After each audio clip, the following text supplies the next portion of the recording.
अहो नोकरी करायची काय, पण शेती असल्यानंतर नोकरी करायची गरज लागत नाही. बर उत्पन्न काढायचं म्हणल्यावर स्वतः पायावर उभारून काढावं लागतं, करावं लागतं, कष्ट करावं लागते, तेव्हा पैसा बघायला मिळतो. नाही कष्ट केल्यावर पैसा मिळत नाही, खायला मिळत नाही. बरोबर. तुम्ही काय करणार? सरकारच्या मागणीवर सरकारचं कवा येतं ह्याची वाट बघा. बरोबर. ही वाट न बघता आपले आपण कष्ट करायचे, पिकवायचं, 10 म्हणता 15 घ्यायचे, बस. नमस्कार, उद्योग विश्व परिवारात आपले खूप खूप स्वागत आहे. मित्रांनो, उद्योग व्यवसाय शेतीला भेटत असताना आज आपण लातूर जिल्ह्यात आलेलो आहेत आणि लातूर जिल्ह्यामध्ये एका शेतकऱ्यांनी केवळ 1.5 एकरामध्ये कमाल केलेली आहे आणि भरपूर असं उत्पन्न त्यांनी केवळ 1.5 एकर शेतीतून 2 वेगवेगळ्या उद्योग व्यवसायांची सांगड घालून घेतलेली आहे. तर हा उद्योग व्यवसाय नेमका कुठला आहे, काय आहे, याची संपूर्ण माहिती आपण या व्हिडिओच्या माध्यमातून पाहणार आहोत. चला तर मग व्हिडिओला फार उशीर न करता आपण व्हिडिओला सुरुवात करूयात. नमस्कार अण्णा, उद्योग विश्व परिवारात आपलं खूप खूप स्वागत आहे. आपल्या प्रेक्षकांना आपला परिचय द्या. नमस्कार दादा. माझं नाव महादेव देवडे, महादेव बागुजी देवडे, राहणार जिवळी, लातूर तालुका, लातूर जिल्हा. याच्यामध्ये माझी जमीन आहे 1.5 एकर. त्याच्यामध्ये आंब्याचा व्यवसाय, कोंबड्याचा व्यवसाय मी करीत राहतो. बर, नमस्कार अण्णा. या ठिकाणी आपण जे उद्योग व्यवसाय केलेला आहे, आपलं केवळ 1.5 एकर क्षेत्र असताना त्याच्यामध्ये तुम्ही अतिशय चांगल्या पद्धतीने आपले व्यवसाय पुढे नेऊन त्याच्यामधून वार्षिक चांगलं उत्पन्न घेत आहात. तर तुम्ही जे या ठिकाणी 1.5 एकरचं क्षेत्र आहे, याच्यामध्ये आंब्याची बाग या ठिकाणी लावलेली आहे. तर काय सांगाल, आंब्याचं उत्पादन करावं कसं, का करावं, हे कशावरून वाटलं आणि किती दिवसापासून तुम्ही हे आंब्याचं उत्पादन घेतात याची माहिती द्या. माझे आंबे लावून 6 वर्ष झाले. बर. मी 2 वर्षापासून ह्याचं उत्पन्न खातो. बर. माझी कमीत कमी 2, 3, 4 लाखापासून माझी आंब्याच्या माध्यमातून आंब्याच्या माध्यमातून उत्पन्न आहे. बर. त्याच्यामधून निसर्गी ह्याच्यामधून मी त्याचा पालन पोषण करतो. बर, म्हणजे फक्त याला जे तुम्ही खतं वापरता हे सगळे नैसर्गिक खतं, सेंद्रिय खतं वापरून या आंब्याचे तुम्ही उत्पादन घेतलेलं आहे. आम्ही सेंद्रिय खत, हा, निसर्गी ह्याचा खत करून आम्ही वापरून याचं उत्पन्न उत्पन्न घेतलं. घेतो. बर, आता हे जे तुमचं 1.5 एकर जे क्षेत्र आहे, याच्यामध्ये किती एकरामध्ये तुम्ही आंब्याची लागवड केली आणि कुठल्या जातीचा आंबा लावलेला आहे? आम्ही सगळा केशर आंबा लावला. बर. 1 एकर मध्ये. बर. आणि अर्धा एकर काही मध्ये शेड मारलं. बर. पुन्हा काही थोडं त्यांना खाद्यापायी गहू, ज्वारी हा. हे सगळं कोंबड्याच्या खाद्यापायी करतो. आता हे जे आंबा तुम्ही पिकवलेला आहे, हा सगळा जो आपल्याला दिसतोय हा केशर आंबा आहे. केशर आंबा. बर, याच्यामध्ये तुम्ही जेव्हा केशर आंबा ही झाडं लावलेली आहेत, तर याच्यामध्ये शेतकऱ्यांना एक गोष्टीची माहिती द्या की याला तुम्ही खत किंवा याला तुम्ही जे औषधं म्हणा किंवा खत म्हणा, तर हे कुठल्या प्रकारचं देता याची थोडक्यात माहिती द्या. आम्ही औषध घ्यायला म्हणलं म्हणजे सरकारी आम्ही औषध फवारीच नाही. बर. आम्ही ते निसर्गिक ह्याचे पाल्याचे औषध तयार करून, बर, ते कोंबडीच्या अंड्याचं गवतर पाला हे करून सगळं हे करून सेंद्रिय खताचं, पुन्हा अंडे कोंबडीचं हे कुटून मध्ये घालून एका प्रत्येक झाडाला 2 ते 3 अंडे कुटून घालतो. बर. अच्छा. म्हणून हे आंबा आल्यानंतर पाडाला आम्ही आंबा खाली करून उतरतो आणि पाचटाच्या भट्टीत लावतो. बर. पाचटाच्या भट्टीत लावल्यामुळं थोडा हिरवा कलर राहतो, पण खायला इतका चविष्ट लागतो की गिराईक धावतं, मागणी करतात. बर. अच्छा, म्हणजे याच्यामध्ये जे तुम्ही सगळे खतं वापरताय आंब्यासाठी, ही सगळी नैसर्गिक खतं, सेंद्रिय खताचा तुम्ही आंब्यासाठी वापर करत आलेले आहे. हो. आता याच्यामध्ये आणखीन एक सांगा, आता तुमची आंब्याची बाग आपण या ठिकाणी बघितलेली आहे, तर एका झाडाला 400, 500 आंबे या ठिकाणी लगडलेले आपण बघितलेले आहेत. आता याचं जे मार्केट आहे, आता हे आंबे तुम्ही विक्री नेमकं कुठल्या ठिकाणी जाऊन करता? आता हे आंबे विकायचे म्हणलं म्हणजे आम्ही स्वतःच नेतो. बर. कॅरेट भरून. बर. आणि उषा किरणला जाऊन विकतो. बर, म्हणजे लातूर मध्ये उषा किरण जे मार्केट आहे त्या ठिकाणी स्वतः तुम्ही स्टॉल लावून तुमचे हे केशर आंबे विकतो आम्ही. बर. तरी आता साधारण सध्या आंब्याचा सीझन चालू आहे, उन्हाळ्याचे दिवस चालू आहेत, तरी हा केशर आंब्याचा एकरी भाव काय आहे समजा, म्हणजे कसे विकता तुम्ही? डझनावर विकता का किलोवर विकता? आम्ही किलोवर विकतो. किलोवरती विकता. बर. तर अण्णा, जेव्हा ही तुम्ही सगळी शेती तुम्ही सांभाळता, त्याच्यानंतर तुमचा गावरान कोंबडी पालनचाही व्यवसाय आहे, त्याच्यामध्ये तुम्ही काम करता, हे तुम्ही सगळं एकटं करता का? इथं कोणी मजूर आहेत का? घरचे आणखीन कोणी याच्यामध्ये असतात? आता आमची मालकीण आहेत, आमची मालकीण आम्ही दोघं मिळून बर हे दोन्ही धंदा करतो. बर. नमस्कार मावशी. तुम्ही दोघं मिळून हे केशरची आंब्याची लागवड केलेली आहे आणि त्याच्यासोबतच तुम्ही कोंबडी पालनचा व्यवसाय दोघे मिळून करतात. तर काय तुमचा काय अनुभव आहे? तुम्ही ही जी झाडं लावली त्याची निगा संगोपन तुम्ही कसं करतात? आम्ही दोघं पण करतो. हा. शेणखत टाकतो 15 दिवसाला पाणी देतो आंब्याला. बर. आणि वर्षातून 2दा शेणखत टाकतो. बर.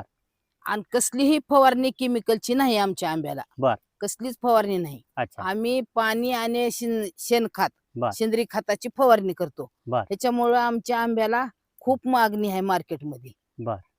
आम्ही असा खोटा आंबा म्हणून देतच नाही कुणाला. बर बर बर. म्हणजे ह्याची जी काळजी तुम्ही घेता, ह्याचं जे संगोपन करता, हे पूर्ण सेंद्रिय पद्धती आणि नैसर्गिक पद्धतीने पिकवलेला आंबा आहे. पाचटामध्ये तुम्ही आंबा या ठिकाणी हो. पिकवता. पाचटामध्ये आंबा घालून भट्टी लावून पाचटामध्ये आम्ही पिकवून हा. मार्केटला घेऊन जातो लातूरला. आता याच्यामध्ये तुम्ही या केशर आंब्यासोबतच कोंबडी पालन सुद्धा केलेलं आहे. ते कोंबडी पालनामधून सरासरी तुम्हाला कसं उत्पन्न येतं किंवा त्याच्या अंड्यामधून कसं उत्पन्न होतं याच्याबद्दल थोडक्यात माहिती सांगा. कोंबडीचे पिल्ले काढतो घरीच आम्ही. बर. हा. पिल्ले काढून अंडे विकतो आम्ही घरी. 150 रुपये डझन आमच्या अंड्याला मागणी असते. बर. आम्ही जी मागितले तिथं अंडे नेऊन देतो. आम्ही असं कुठेच बाजारात घेऊन जात नाही. बर. म्हणजे या ठिकाणी गिराईक स्वतः तुमचे कोंबड्याचे अंडे घ्यायला सुद्धा हो. इथपर्यंत पोल्ट्री फार्मवर हो येतात. हो येतोय. तर मित्रांनो, इकडे बघा, ही एक जोडपे आहे. 70 वर्षाचे अण्णा आहेत. काबाड कष्ट करून दोघं नवरा बायको दाम्पत्य या ठिकाणी 1.5 एकरमध्ये राबत आहेत आणि केशर आंबा प्लस कोंबडी पालन असा दुहेरी धंदा करून त्याच्यामधून ते वार्षिक 5 ते 6 लाख रुपये उत्पन्न घेत आहेत. मित्रांनो, या ठिकाणी तुम्हाला एक गोष्ट सांगायची आहे की आजकालची जी तरुण पिढी आहे ही पुण्या मुंबईला पळती. शेती न करता उद्योग व्यवसाय किंवा जॉब करण्यासाठी पुण्याला पळती. ज्यांना शेत आहेत अशी लोक सुद्धा कामधंदे शोधण्यासाठी पुण्यामध्ये जातात. परंतु तुम्ही बघू शकता, लातूर तालुक्यातील जेवळे या गावचे हे दाम्पत्य आहे. अण्णा आहेत आणि अण्णाचं वय 70 वर्ष आहे. आपल्यासारख्या तरुणांना लाजवल अशा वयामध्ये देखील अण्णा मेहनत करतायत, काम करतायत आणि त्याच्या माध्यमातून त्यांनी ही पूर्ण पाठीमागे जी दिसती ही केशर आंब्याची बाग फुलवलेली आहे. मित्रांनो, तुम्हाला जर हे केशर आंबा पाहिजे असेल किंवा केशर आंब्याची तुम्हाला जर ऑर्डर करायची असेल तर स्क्रीनवरती या ठिकाणी अण्णाचा या ठिकाणी नंबर दिलेला आहे, तो तुम्ही बघू शकता आणि त्याच्यावरती संपर्क करून तुम्ही त्यांच्याशी संपर्क करून केशर आंबे अगदी पाचटामध्ये पिकवलेले गावरान पद्धतीने पिकवलेले आंबे तुम्ही ऑर्डर करू शकणार आहात. तर अण्णा, तुम्हाला आणखीन एक विचारायचं आहे की आता हे तुमचं जे शेती आहे याच्यामध्ये तुम्ही मावशी कोंबडी पालन जे आहे, कोंबडी पालनाला कोंबड्यांना खाद्य द्यावं लागतं. हे खाद्य कुठल्या प्रकारचं देतात? आम्ही शेतीमध्ये तयार करतो खाद्य. बर. काय काय तयार करता शेतीमध्ये? गहू, ज्वारी, बाजरी. बर बर बर.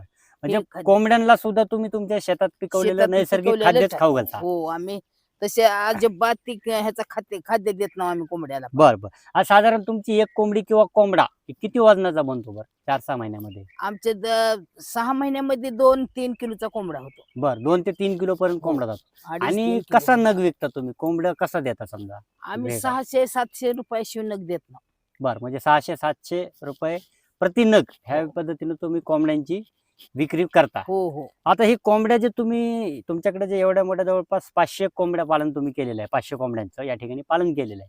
तर याच्यामध्ये तुम्ही इथं जे आसपास शेजारी जे धाबेवाले आहेत किंवा जे लोक स्वतःहून कोंबडे घ्यायला येतात, गावरान कोंबडे खाण्याकडे लोकांचा कल आहे, हो हो. तर मग तुम्ही तिथं धाब्यावर त्यांना पोच करता का तेच नाही, तुमच्याकडे नाही, ते येतात? येऊन आमच्या शेतातून घेऊन जातात. बर. म्हणजे तुमच्या आम्ही जात शेतात नाही कुठे. बर, तुम्ही कुठंच जात नाहीत. कुठे जात नाही. तुमच्याकडे येऊन कस्टमर स्वतः इथे येऊन प्रत्यक्ष घेऊन जातो. कोंबडा बघून घेऊन जातो. घेऊन जातो. हो 600 ते 700 रुपये प्रति नग याप्रमाणे तुम्ही 2 ते 2.5 किलोचा कोंबडा या ठिकाणी विकतात. हो हो. आता बाबा, तुम्ही ही जी शेती केलेली आहे ना, त्याच्यामध्ये शेती करताना काही तुम्हाला अडचणी आल्या होत्या का? किंवा याला काही सरकारचं तुम्हाला काही अनुदान वगैरे मिळालं होतं का? काय नाही आम्हाला. अनुदान दिलंच नाही आम्हाला. काही दिलं नाही अनुदान आम्हाला. म्हणजे हे जे सगळं तुम्ही केलेलं आहे हे तुम्ही स्वतःच्या खर्चातून या स्वतःच्या ठिकाणी बाग खर्चातून उत्पन्न केलेलं केलेलं आहे. आणि सरकारमधून केलं, हा हा. पण ती आम्हाला म्हणजे दिलं तुमच्यापर्यंत ते अनुदान आलंच नाही. आलंच नाही. तुम्ही जे काही सगळं केलं हे तुम्ही स्वतःच्या खिशातून खर्च खर्च करून हो, ही हो, बाग, हा. हे कोंबडी पालनाचं शेड, हा. हे सगळं काही तुम्ही उभारलेलं आहे. बर. तर अण्णा, या ठिकाणी विचारायचे, तुम्ही ही जी केशर आंब्याची 100 झाडांची लागवड केलेली आहे, तर याचं पाण्याचं नियोजन तुम्ही कसं करता? आम्ही काय केलं, हे येऊन पाईपलाईन केली. पाईपलाईनला ठिबकच्या ठिकाणी जोड केली पाण्याची. बर. अच्छा. मग पाण्याची जोड करून तिथं सगळ्या ती यंत्रणा बसवून हा. पाईप हातरून त्याला ठिबकचे फिरक्या बसवून हा. आम्ही पाणी देतो. अच्छा, म्हणजे प्रत्येक झाडापाशी पाण्याची सोय तुम्ही या ठिकाणी ठिबक सिंचन करून केलेली आहे. ठिबक सिंचन केलं. पाण्याची इथे तुम्हाला काही अडचण नाही का येत? अडचण नाही. म्हणजे तुमची मोठी विहीर आहे मोठी आणि आहे. त्या विहिरीचं तुम्ही पूर्ण पाणी या आंब्याला तुमच्या शेतीला या आंब्याला ठिकाणी देतात. हो. बर. आता समजा लोक वेगवेगळे उद्योग व्यवसाय करतात, लोक वेगवेगळे शेताचं उत्पन्न घेतात. आंब्याचं जे उत्पन्न तुम्ही घेतलेलं आहे, तर आंबे फक्त तुम्ही आंब्याचंच उत्पादन घेता का इतर काही आणखी दुसरं कुठलं उत्पन्न घेता? तो इतर उत्पन्न घेता म्हणजे कोंबडी पालनचं आहे. बर बर बर कोंबडीचा आता व्यवसाय चालू आहे आपला. बर बर अंडे जे विकायचे, कोंबडी विकायचे. बरोबर आहे. आता हे जे तुम्ही आंब्याची केशर आंब्याची जी लागवड केलेली आहे, हो. ती किती बाय किती केलेली आहे? आता हे 5 मीटर. बर. 5 मीटरवर एक झाड एक लावलं, झाड लावलं. 5 मीटर अंतर आहे आणि हा. आडवा अंतर किती येतं? 5-5च आहे. 5-5 मीटरचा आडवा आहे. हा. त्याच्यामध्ये तुम्ही हे 1 एकरामध्ये जवळपास 100 आंब्याची झाडं लागलेली आहेत. लावले. याच्यामध्ये आंतरपीक तुम्ही एखादं घेत असाल ना कुठलं? घेता ना, मध्ये गहू घेता, पुन्हा कांदे लावता, बर बर बर करडी करता, बर बर टमाटे, मिरची. बरोबर. म्हणजे हे आंब्याची जी शेती तुम्ही केलेली आहे ह्याच्यासोबत तुम्ही मधल्या रिकाम्या जागेमध्ये आंतरपीक सुद्धा तुम्ही दरवर्षी घेऊ शकता. घेऊ शकता. हो. बरोबर. तर शेतकरी मित्रांनो, एक गोष्ट लक्षात घ्या, याच्यामध्ये जेव्हा केशर आंब्याची लागवड तुम्ही करणार आहात, 5-5 मीटरवर अण्णांनी या ठिकाणी ही आडवी उभी लागवड केलेली आहे. तर याच्यामध्ये मधली जी जागा शेताची रिकामी राहत आहे, तर त्याच्यामध्ये ते वेगवेगळ्या पद्धतीचं वेगवेगळ्या पिकांचं आंतरपीक देखील घेऊन त्याचं देखील ते उत्पन्न या ठिकाणी घेतात किंवा त्यातलं काही उत्पन्न घेतलेलं ते कोंबडींना खाद्य म्हणून तुम्ही या ठिकाणी देता. हो. बरोबर आहे. तर याच्यामध्ये लोक कोंबडी पालनाचा व्यवसाय सुरू करतात मामा, परंतु बरेच लोक कोंबडी पालनाच्या व्यवसायात यशस्वी होत नाहीत आणि तुम्ही अतिशय चांगल्या पद्धतीने हा कोंबडी पालनाचा व्यवसाय केलेला, तर त्याच्याबद्दल काय सांगाल? म्हणजे कोंबडी पालन व्यवसाय करताना काय काळजी घेतली पाहिजे किंवा कसं केलं पाहिजे? कोंबडीचं पालन करायचं म्हणलं हा. तर त्याला कटिबंध राखावं लागतं. बर. त्याची व्यवस्था प्रत्येक वेळी करावं लागते. बरोबर आहे. त्याला ते औषध पाणी वेळेला करावं लागतं. बर. त्याला गार गरम हवा, झाडं, बाहेर झाड लावलेलं आहे, चौकून जाळी केलेली आहे. बरोबर आहे. आत मी शेड मध्ये हा. संध्याकाळी कोणतो, हम्म. इळभर बाहेर जाळीचं पटंगण केलंय. बर. बरोबर आहे. त्या पटंगणामध्ये मोकळ्या सोडलेल्या मोकळे सोडतो. बरोबर आहे. हम्म. म्हणजे कोंबडी पालन करत असताना त्यांना त्या पाहिजे बाहेर- तसं. त्याला बाहेरली हवा लागतीच. हा हा ते काय होतं, मध्ये जाळीमध्ये जर सारखे राहिले हा. तर तू कोंबडी उभ्याला येत नाही. बर बर ती बर. बाहेर जी जाळीमध्ये हिंडले हा. की ते हवामान बरोबर होतं आहे. म्हणजे सगळं. बाहेर सोडल्यानंतर ते त्यांना पाहिजे ते नैसर्गिक पद्धतीनं खायलाही भेटतं खायला आणि मिळतं, वातावरण त्यांना वातावरण भेटतं. मिळतं, ऊन सावली थंड बरोबर गरम आहे, मिळतं. बरोबर. म्हणजे त्यांना पाहिजे असं वातावरण जर व्यवस्थित केलं तर कोंबडी पालनामध्ये कोंबडी व्यावसायिक यशस्वी होऊ. यशस्वी होतो. बर बर बर ठीक आहे. तर अण्णा, या ठिकाणी तुम्ही 1.5 एकरमध्ये फक्त हे केशर आंबा आणि कोंबडी पालनचा असे 2 व्यवसाय करता. महाराष्ट्रातल्या तमाम शेतकऱ्यांना तुम्ही काय संदेश द्याल? हे कसं आहे सांगू का, आंबा म्हणलं म्हणजे हे फळ. हम्म. फळ त्याच्या वयात आलं, खायला आलं, त्याचा नगदी पैसा होतो. बरोबर आहे. बरोबर आहे. कुणाला मागायला जायचं काम नाही. हा. आपला मार्केटला नेला, हा. गिराईक घेतं, पटला घेतं, फोन करतं, बरोबर. मागवीचं. आता गेल्या वर्षी मला हा. नेल्यावर कलेक्टर साहेबांनी फोन केला, बर बर बर. हेच आंबे आम्हाला वाटला. बरोबर आहे. बरोबर आहे. म्हणजे लातूर जिल्ह्यामधल्या लातूर- कलेक्टरनी सुद्धा हा आंबा खाल्लेला आहे खाल्ला आहे, आणि तुम्हाला त्यांचा या आंब्याच्या मागणीसाठी फोन आलेला आहे. फोन आलेला आहे. म्हणजे या ठिकाणी तुमची जी पिकवण्याची पद्धत आहे, आंब्याचं संगोपन करण्याची पद्धत म्हणजे आहे, ही आम्ही एकदम काय- नैसर्गिक आहे. आम्ही काय करतो, भट्टी लावतो पाचटात. बर बर बर 8 ते 9 दिवस 10 दिवस भट्टीत लावतो आंबा. बर. मग 10व्या दिवशी 11व्या दिवशी मार्केटला नेतो. बर बर हम्म. बर. अच्छा. मग ती मार्केटला गेल्यावर गिराईक पाहून घेते. हा. अच्छा. आता हे जे शेतकरी आहेत किंवा वेगवेगळे बेरोजगार आहेत समाजामध्ये, जे की शेती करत नाहीत, ह्यांना काहीतरी दुसरं काम पाहिजे, काहीतरी नोकरी पाहिजे, तर अशा तरुण पोरांना तुम्ही काय संदेश द्याल? अहो, नोकरी करायची काय, पण शेती असल्यानंतर नोकरी करायची गरज लागत नाही. बर. उत्पन्न काढायचं म्हणल्यावर स्वतः पायावर उभारून काढावं लागतं, करावं लागतं, कष्ट करावे लागते, तेव्हा पैसा बघायला मिळतो. बरोबर आहे. नाही कष्ट केल्यावर पैसा मिळत नाही, खायला मिळत नाही. बरोबर आहे. तुम्ही काय करणार, सरकारच्या मागणीवर सरकारचं कवा येतं ह्याची वाट बघता. बरोबर आहे. हे वाट न बघता आपले आपण कष्ट करायचे, पिकवायचं, हा. 10 म्हणता 15 घ्यायचे, बसायचं. बरोबर आहे. बरोबर आहे.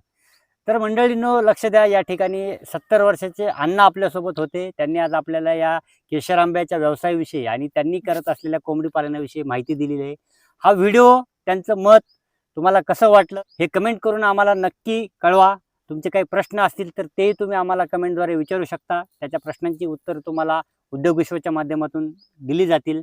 तर मंडळी, हा व्हिडिओ आवडल्यास व्हिडिओला लाईक करा, शेअर करा आणि सबस्क्राईब करा. पुन्हा भेटूयात अशाच एका नवीन उद्योग व्यवसाय शेतीसोबत. तोपर्यंत धन्यवाद. धन्यवाद.